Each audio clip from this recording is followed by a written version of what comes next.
news. First, with breaking news. With reporters in every state across the nation. TVC News is... Thanks for staying with us. So the Senate called for the sack of the country's service chiefs. This followed a resolution adopted by the lawmakers after considering a motion by Muhammad Ali Ndume where he gave a chilling account of activities of bandits and Boko Haram terrorists in the north and offered an insight into how the country was losing several of its soldiers to combat terrorism. Now, joining us also on this matter is a security expert, Dr. Charles Omole. Good morning, sir. Are you there?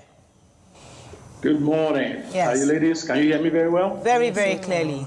So, as a security expert on this, and when we spoke to Senator Ndume earlier, and he obviously was practically telling us how their hands are tied because the presidency has the constitutional prerogative to sack the service chiefs if they choose to.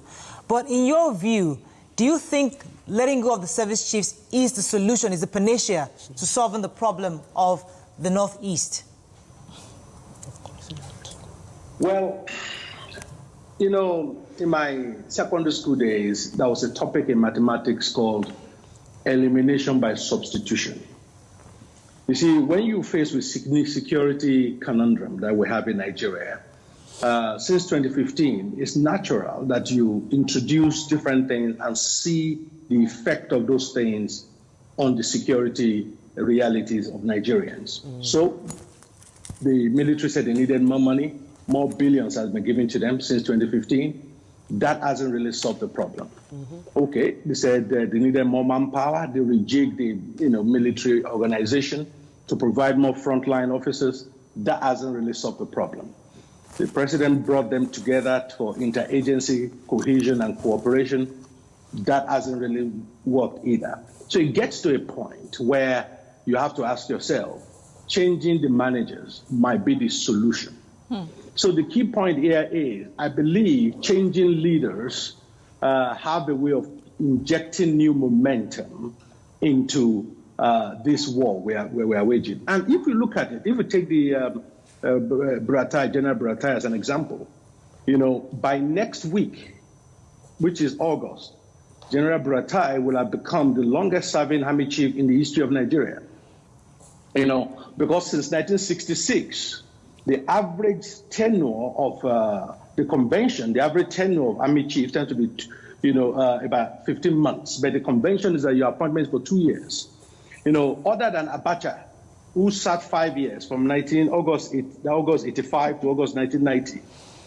So Abacha is the only difference. Other than that, every other army chief we've had since 1966 have served on average 15 months. So 5 years is a awful long time to spend in this role. And there's a reason why, convention says they shouldn't spend this long, in that role, because it creates certain loss of motivation within the rank and file, which makes it difficult for a war like this to be won. So, sir, I'm happy. See, I've been on this table of sack them for years. This is not the first, second, third year. So we've been here, and I'm happy the Senate have now joined us that were canvassing for the sack of service chiefs. However, what I realize is that there have been many accusations concerning the service chiefs not being on ground, the service chiefs not managing resources appropriately, and the service chiefs' inefficiencies costing us lives. I feel that beyond just changing the service chiefs, there should be prosecution of the service chiefs and internal investigation of the funds, to the extent with which we have people coming in knowing that if I don't do things appropriately, I don't want to be embarrassed the way the previous ones were embarrassed before. So I don't think it is just about sacking them. Do you think that we can... Is there a legal background for us to prosecute service chiefs for mismanagement of resources, costing us lives? Is there a legal background for the fact that the presidency told the service chief to resume at a location and he's not been working there? So, what can we do? What's the legal thing we can do to punish these people? Well, I don't think, prosecuting service chiefs for military decisions will be very difficult. largely because some of these decisions are subjective. You can, and also there's also a difference between the service chief giving an instruction and the person actually carrying it out is way much lower in the food chain. So really, I mean, you can, for financial misappropriation, yes, that can be done. It's been done in the past, but when it comes to actual military decision, that cannot be done. You see, the challenge we have here is we have a situation where 3 years ago, General Buratai, using him as an example, should have spent 35 years in the military, so he should have retired. So he was given an extension. So for every single year that he has spent outside from 3 years ago, a new set of people who joined after him were retired because they reached 35 years. So we have a situation now in the army where the next level of officers below Buratai are people that joined 3 years after him. So you have a situation where there's so much gap now, which has never happened in the Nigerian army, between the chief of army staff and the next ranking officer. So those next ranking officers, because their boss is so far ahead of them, they can't really speak truth to power. They can't really challenge certain things. Unlike situation where many of his contemporaries are also still there, where they can challenge him one-on-one. So you have a situation where a bubble can be created in leadership, where he just does things on his own, and therefore that creates what that creates is what you have. It creates a division within the rank and file, where you have people who are his boys, so to speak, loyal to him, and people who are not his boys. As we see, for example, even in EFCC, you have what you call the Magu boys. You see, the longer anybody in any security apparatus, the longer you spend there, the more people, you divide the rank and file between those who are for you and those who are not for you. And that creates a loss of motivation and cohesion, which makes fighting difficult. I mean, even in other areas of like football, I mean, you see that changing football managers can change the direction of a football team. So changing leaders, can have effect in terms of now the rank and file want to impress the new leader will want to impress the commander-in-chief. So that new motivation can be used for creativity and more inertia energy into prosecuting this war. The longer you stay there, the more the rot there is, and that's what we're witnessing in Nigeria. Okay, Dr. Omole, we have many times discussed, why the service chiefs need to be sacked or changed or eliminated or substituted. But I would like for us to see why the presidency may be insisting on keeping them. In what situation would it be best to keep the service chiefs in spite of all that is happening? My fear is there something they've seen down the line that they think it will cost us even more if we were to change them than to just keep what we have now and work with what we have? Well, from my reading of what's happening in Nigeria, nobody really knows what's in the head of the president. But my take on it really is that I think President Buhari probably just doesn't like change.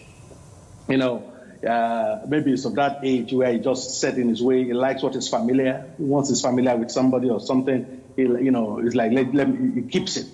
We've seen that not just with the service chief. We've seen that with his ministers. I mean, unlike Obasanjo, when Obasanjo was the president, the story we were told then was that as he was appointing you as a minister, he's also asking you to write your letter of resignation, so that when you're not performing, you don't have to write a new letter. I will just date the one you've signed already. So that put all the ministers on their toes. But of course, under President Buhari, we can see ministers performing, not performing. Everybody just stayed throughout. So it seems to be his style. I think he doesn't like changing guards. He doesn't like changing anything, and I think that's a problem here. I don't think there's any. Given the fact that all the service chiefs across the board have been there since 2015, it's not changed any of them. It just shows that he likes to stick with what is familiar, but that is his style, and I'm not quite sure that really helps the country. Dr. Omole, it gets to a point at this stage where I think change is needed. Dr. Omole, if we look at those that have died, I mean, as much as these things sound interesting, but these are lives we're talking about. People die every single day. Our boys are out on the front lines and they're being killed, being slaughtered. And interestingly, I think it was in Castina or some state that quite a number of people, within 48 hours, these people thought that because the army were there, they will be protected. Unfortunately, the bandits came in and killed those who were supposed to protect them. So we feel helpless. So the issue is that, aside from service chiefs, that's one thing. Our boys, are they ill-equipped? What exactly is the issue? Many of them are resigning. They don't want to be at the front lines anymore. In your view, aside from service chiefs issue, what else could cause this apathy amongst our soldiers? Well, I guess, it's, the issue of the soldiers, for example, resigning en masse and all that is a story I actually got wind of about 3-4 months ago. I say publicly, I actually reached out to General Buratai on that issue. I wrote him a letter, but he has, on possible solutions to that. Mm-hmm. There is indeed a lot, even though the army came out and said it's a fake story and all that, it is true. I have several sources that confirm that people who are, were resigning in large numbers, that the army had to stop, accepting resignations, at some point. I think people are just kind of, tired of going around in circles. Number one, those who die, if you look at other places like the U.S., if you die in service, you see how the kind of meritorious burial you are given. Your names are announced. People are, the appreciation of the nation is given to them.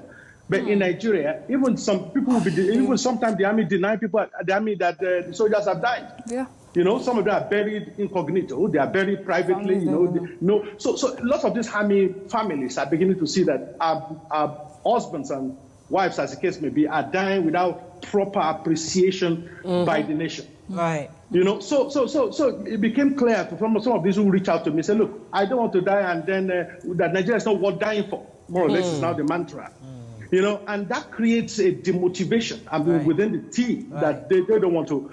And also there is, although I don't know how true this is, there is accusation among those who have reached out to me that have said things like some form of ethnic bias in terms of the kind of the soldiers they sort of sent to the Boko Haram front tend to be more of southerners rather than northerners. All kinds of things are going on, within the military that I think has created this atmosphere where people just want to get out. Thank you very much, Dr. Omole. I really appreciate your thoughts this morning. Unfortunately, we have to wrap up at this time. Thank you for always sharing your views on this.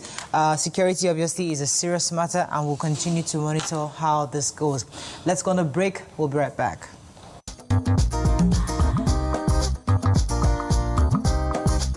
Stay tuned. Your View will be right back.